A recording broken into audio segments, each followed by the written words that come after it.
Brot im Wein, in Feuer, Wasser, Erde, Wind, in Korn und Keim, Staub, Stern und Stein, in Pflanze, Tier und Menschenkind.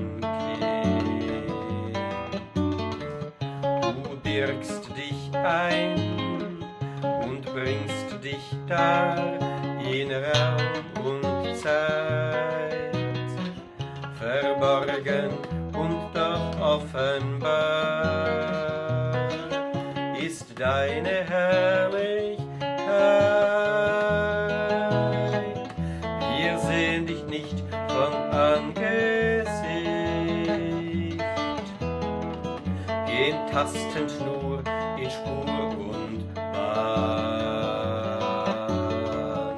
zu dir, dem fernen, ewigen Licht, und beten dein Geheimnis an.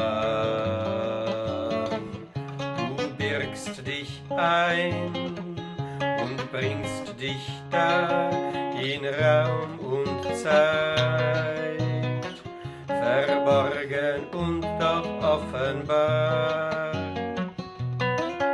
ist deine Herrlichkeit. Du birgst dich ein und bringst dich da, geheimnisvoll in Raum und Zeit, verborgen und doch offenbar ist deine Kraft und Herrlichkeit, verborgen und doch offenbar